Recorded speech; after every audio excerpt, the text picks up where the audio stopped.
Pues hermanos, considerando lo que decíamos en la mañana acerca de la voluntad de Dios en la oración y acerca de lo que podemos pedir, teniendo la seguridad que eso es lo que Él quiere que demandemos en la oración, cosas en las cuales el lenguaje de ¿quieres esto, Señor? ¿Es de ti? ¿No es de ti? Ya no caben, porque ya Él a través de su palabra nos está enseñando que en efecto así Él quiere.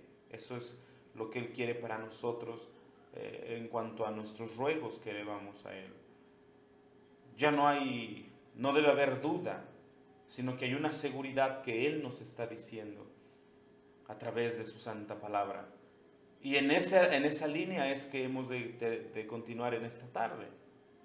Vamos a ver algunas otras razones de oración en la Biblia que el Señor nos dice, esto es lo que yo quiero y quiero que oren por ello. Ya debemos de evitar en estos aspectos que Él nos muestra en su palabra, usar un lenguaje que más bien manifestaría que ignoramos lo que Él nos está diciendo, como que no lo conocemos, lo cual también ya implicaría una ofensa contra el Señor, porque entonces estarían manifestando que no hemos escudriñado su palabra para saber qué es lo que Él nos está diciendo. Vamos entonces inmediatamente a seguir con nuestros motivos de oración.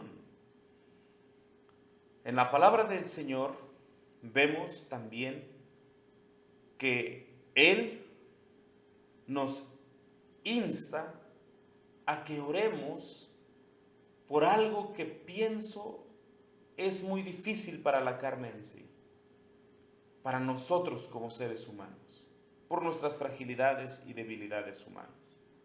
¿Qué es lo que el Señor quiere que pidamos? ¿O cuál es otro motivo de oración que es la voluntad del Señor que oremos de esta forma? Podemos ir a Mateo 5, 43 al 45. Miren, o escuchen lo que dice. Oísteis que fue dicho, amarás a tu prójimo y aborrecerás a tu enemigo.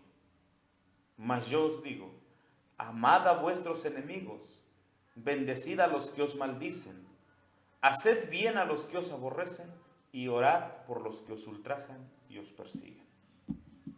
Orad por los que os ultrajan y os persiguen. Orar por aquellos que nos han hecho daño. Orar por aquellos que nos han vituperado. Orar por aquellos que nos tienen mala voluntad. Orar por aquellos que no tienen sino malos deseos hacia nosotros. Orar por ellos. ¿Ustedes han visto alguna vez de esas frases que se ponen, no sé, quizás para llamar la atención, en alguna casa, en algún negocio? Dice algo así como, todo lo que me desees el Señor te lo multiplica. No es eso lo que el Señor está diciendo. Él nos está demandando que oremos por aquellos, o que nuestro deseo hacia aquellos que nos han hecho mal sea de que les vaya bien. Sí, yo sé que no es fácil, porque esto puede darse incluso dentro de la iglesia. Alguien que me ofendió, alguien que me ha hecho daño, ¿cómo voy a orar yo por él? Pero es la voluntad de Dios. El ejemplo más claro, por lo cual también sería una razón más para hacerlo, es porque el Señor Jesucristo nos dio este ejemplo. Quien cuando le maldecía nos retornó en maldición. Él nos ha dado una forma de vida que nosotros debemos procurar imitar.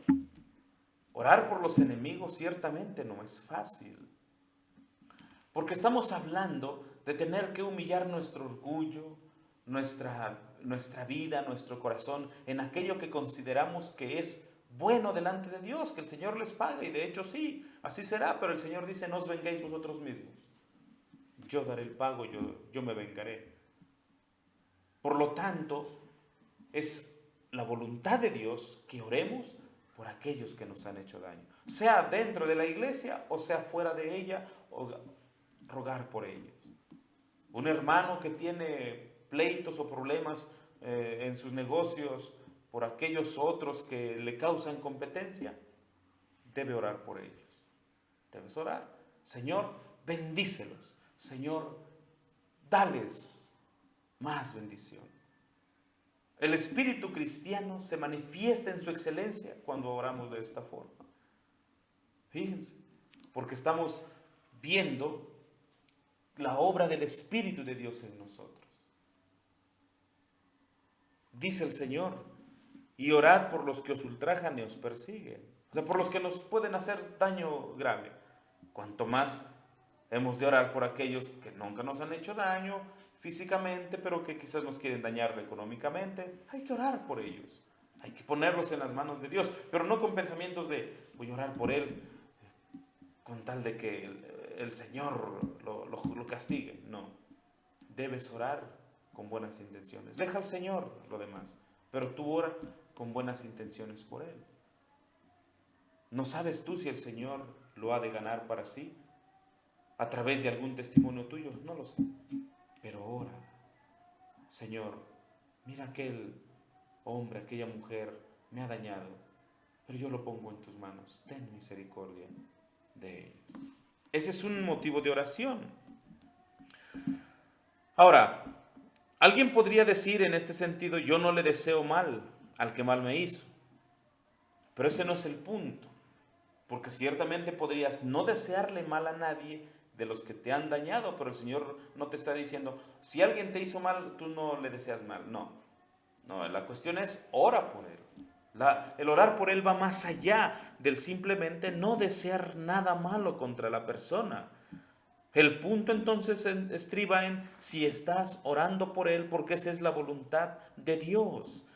El mismo pensamiento se repite en el Evangelio de Lucas, en el capítulo 6, Lucas 6, 27 y 28.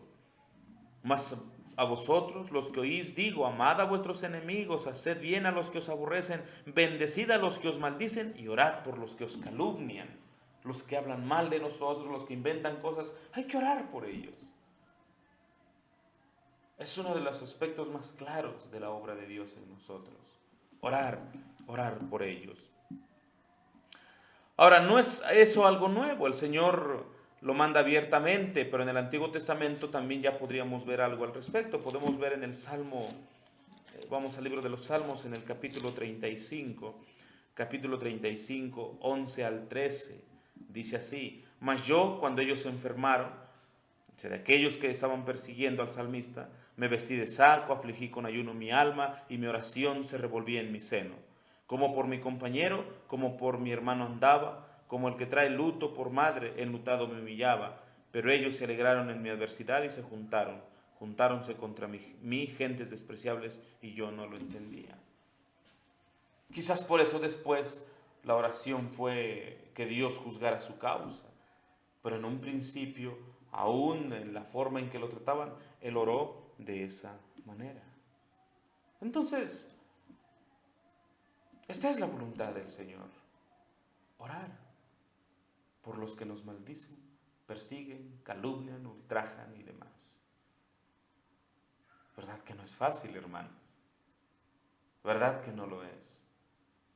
Pero es el mandamiento del Señor y ello obrará mucho en favor de nuestra vida cristiana, de nuestra actitud como cristianos. Oremos entonces de esta forma. Es la voluntad del Señor. En segundo lugar, en nuestra oración debemos también pedir porque la gente se arrepienta. Vamos a segunda de Pedro 3, versículo 9.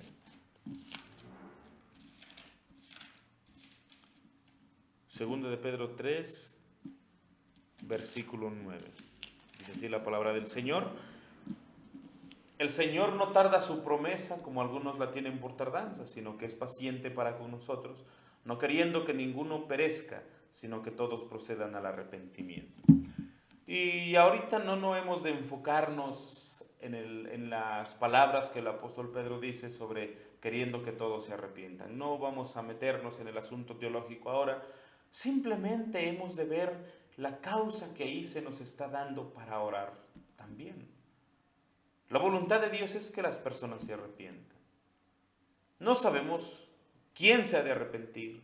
No sabemos quién ha de venir al conocimiento del Evangelio. Eso es algo que a Dios le le toca, pero ciertamente hemos de ir por el camino del clamor porque los hombres vengan al conocimiento del Evangelio. Donde vivimos, el lugar de nuestra habitación. Yo no sé si mi vecino de enfrente, de al lado izquierdo, derecho, se ha de convertir. Yo no lo sé. Lo que me toca decir es, Señor, dales arrepentimiento. Dales que se arrepientan. Esa es la voluntad del Señor, que se arrepientan. Yo no sé si Él les ha de dar, pero como sé que es su voluntad, pero no conozco quiénes son, yo he de orar. Quizás en algún punto alguien dirá, bueno, el Señor ya me ha mostrado que esa persona no se ha de arrepentir. Quizás, pero hasta entonces, sigue orando. Nosotros oramos por las campañas de evangelismo, oramos porque se va a predicar el Evangelio, pero hemos de orar porque la gente se arrepienta, porque el Señor quiere que la gente se arrepienta. El arrepentimiento, esa palabra que es tan simple pero tan profunda, debe de existir en nuestro vocabulario cuando se trata de la oración. No debe de ser solo un momento de, bien, vamos a tener campaña el fin de mes, ahora vamos a hacer la oración. No, todos los días. El apóstol Pablo recibió mensaje del Señor y le dijo a través de un ángel, Pablo, habla y no calles, habla y no calles, yo tengo mucho pueblo aquí. Él no le dijo tal o cual persona es, no, tú habla. Y Pablo habló bajo esa promesa. La misma promesa se amplía ahora en ese sentido, considerando que nosotros, además de hablar del Evangelio, hemos de orar porque la gente se arrepienta. Debe ser el clamor, porque ello manifiesta en nuestro corazón que estamos entendiendo que no depende de nosotros, sino de la obra de Dios. Quizás eso también ha faltado. Quizás hemos orado en las campañas de evangelismo, quizás hemos pedido en las campañas de evangelismo por los que han de escuchar, por los niños, los grandes, por los que están enfermos, que los consuele. Pero no importa si una persona está enferma o está sana, si está viviendo una situación de amargura o no, si está quieta o inquieta. La cuestión es que toda persona que está alejada de Cristo tiene que arrepentirse. Aún el enfermo en su lecho de muerte debe entender el arrepentimiento. Por lo tanto, los hijos de Dios que han venido al conocimiento de la verdad, les es necesario orar, Señor, da que se arrepientan las personas. Dales arrepentimiento para vida. Es un motivo de oración también que el Señor nos está demandando. La voluntad de Dios es la salvación de las personas. Es la salvación de los que se encuentran en tinieblas y en maldad. Así nosotros podemos orar, Señor, salva, trae, mueve, toca a los que han de ser salvos, porque sabemos que aún hay gente que será salvada. Por eso rogamos y clamamos a ti. Señor, tú dijiste que salvarás. Trae, oh Señor, a los que son tuyos. Añade a la iglesia a los que han de ser salvos. Señor, da que los que les he hablado, si es tu voluntad, en ese sentido se arrepientan. Ya sé que tu voluntad es la salvación, por lo tanto oro en ese sentido. Oro porque tú les des arrepentimiento a los que tú sabes que serán salvos. Un clamor constante y luego en el clamor va la obra. En ese aspecto entonces, pareciera, hermanos, que pensamos que ya somos todos los que seremos salvos, que ya no hay nadie más, que ya no hay otro más entre los perdidos que han de conocer a Cristo. Muchas veces este tipo de actitudes nos llevan a cambiar las cosas de lo que Él ha establecido. No debemos dejar que nuestra vida se gaste haciendo las cosas sin clamar de esta manera, porque podríamos tener campañas de evangelismo todos los días y no orar. Y el Señor no obraría, porque estaríamos dependiendo más de nuestras fuerzas que de la obra del Espíritu de Dios. Un motivo más de oración que debemos pedir constantemente, sabiendo que Dios ha dicho que es su voluntad. Vamos a Lucas, al capítulo 11 de Lucas, en los versículos 9 al 13. El Señor aquí, el contexto está hablando precisamente de la oración y de la insistencia en ella. Está hablando de está mostrando el ejemplo de entre lo que son los padres terrenales y cómo aún en sus defectos ellos tratan bien a sus hijos, los tratan bien, les procuran buenas cosas, les procuran las mejores cosas, las necesidades, suplir, darles de comer. Y el Señor en ese aspecto dice, bueno, si ustedes son malos como padres y aún como malos padres se preocupan y hasta se angustiarían si su hijo tiene alguna necesidad, y cuando Él les pide una cosa, le dan lo que les pide porque es una necesidad en su vida. Dice el Señor, si les piden pan, no le van a dar piedra, o si un pescado, no le van a dar una serpiente y cosas así. Y entonces dice el Señor, si ustedes siendo malos saben dar buenas dádivas a vuestros hijos, cuanto más vuestro Padre Celestial dará el Espíritu Santo a los que lo piden. Dará el Espíritu Santo a los que lo piden. Fíjense que en este asunto tan importante, nosotros, nuestra iglesia, pareciera que da por sentado que la vida cristiana es venir a Cristo, arrepentirse, el Espíritu nos sella y de ahí para el real. Y de ahí ya no hay más cosas que pedir en este pensamiento sobre lo que el Señor nos está diciendo. Bueno, ya el Espíritu vino, pues ya. No, no es así.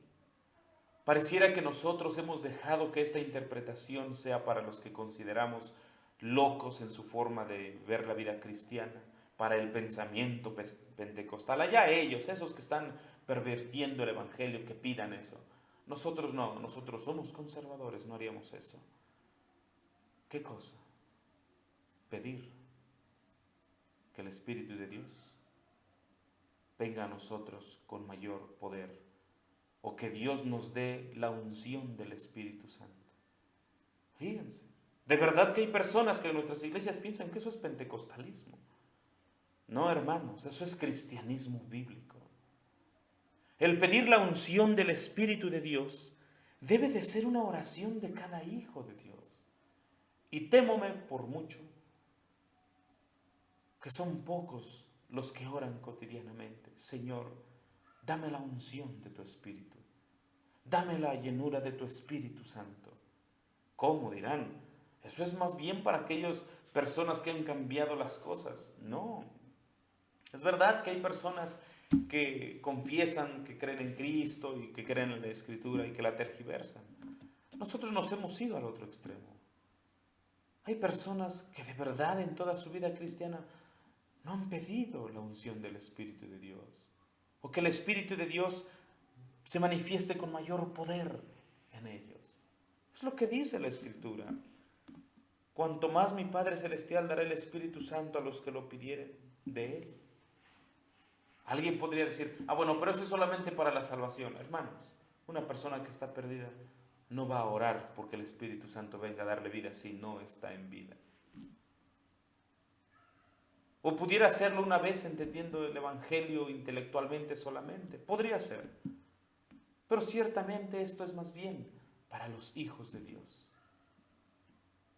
¿Cuándo fue la última vez que le pediste al Señor que te diera más del Espíritu de Dios? Aquel bendito Consolador, el divino Paracletos, o Paráclitos, como lo mencionan algunos. ¿Cuándo fue la última vez que clamaste con sinceridad, con deseo ferviente en tu corazón, que el Señor te diera esa unción que solo Él puede dar? La unción del Espíritu Santo no lo da el que hagas muchas cosas, no lo da el que te esfuerces en hacer esto y aquello otro. No, eso es solamente de Dios. Ninguna obra en la iglesia hará que el Espíritu de Dios venga a ti con poder, ninguna. Sea grande o sea chica, sea en sinceridad o no. Bueno, en lo segundo menos. Esto es algo que cada creyente debe de llevar en una súplica del alma. Señor, Señor, dame de tu Espíritu divino. Es tu voluntad que tu Espíritu esté con nosotros en poder. Hazlo, Señor, hazlo. Pero ay, hermanos, nos hemos vuelto tan conservadores, según nosotros, de la doctrina pura, que nos hemos olvidado que esto es algo bíblico. Pero entonces, hermanos, ¿no será que nuestra mundanalidad, nuestra falta de fervor espiritual, nuestros altibajos constantes, nuestra falta de buscar su rostro, tiene que ver con que jamás hemos pedido que nos llene de su espíritu? Y hemos pretendido caminar en nuestra vida cristiana por nuestras propias fuerzas sin tener esto en cuenta. Nuestras flaquezas tienen que ver con la falta de oración por este motivo. Oramos, como he dicho, por un montón de cosas. Salud, trabajo, cuidado, guárdame aquí, guárdame allá, voy aquí, voy allá, ayúdame a ir y venir con bien. No estoy diciendo que está mal, están bien esas oraciones, pero no hemos pedido la unción del Espíritu Divino. No hemos pedido la unción del Santo Consolador. Insisto, ¿cuándo fue la última vez que oramos de esta manera? Si pedimos de su Espíritu, estamos reconociendo nuestras flaquezas, debilidades, nuestra dependencia de Él para que Él sea glorificado. No hacerlo sería tanto como decir que podemos por nosotros y que no necesitamos de Él. No se trata de que hoy creí y ahora el Espíritu vino y ya voy a caminar de aquí al cielo sin ningún problema. Necesitamos orar. Es la voluntad de Dios y me maravilla que sea su voluntad. Porque bien podría el Señor limitarse a darnos cosas meramente materiales, pero Él quiere darnos su Espíritu. Él quiere dárnoslo. Y nosotros nos hemos olvidado de ello. Hermanos míos, yo les he dado 6 motivos de oración que son la voluntad de Dios. Hay más en la Escritura seguramente. Pero si nosotros comenzamos con esto, comenzaremos a tener un amplio panorama más claro de lo que es Dios para nosotros y sus deseos para nosotros y para su iglesia. Si hoy comenzamos a pedir, sabiendo que esto es lo que Él quiere, Señor, haz esto porque tú lo has dicho, que es lo que quieres. Haz aquello otro porque tú lo has dicho, que es lo que quieres. Quizás nuestro concepto sobre el cristianismo cambiaría. Sigue orando por aquellas cosas que no sabes si son la voluntad de Dios o no. Pero esta es la voluntad de Dios, estas cosas. Y sabemos que si demandaremos alguna cosa conforme a su voluntad, Él nos oye. Quiere el Señor que de hoy en adelante todo lo que sea respecto a la oración tenga este otro aspecto claro en nuestro pensamiento y oremos así. Este rasgo que la Escritura nos muestra. Que el Señor nos ayude a orar por ello con deprecaciones, con súplicas por el Espíritu de Dios. Que así sea, hermanos.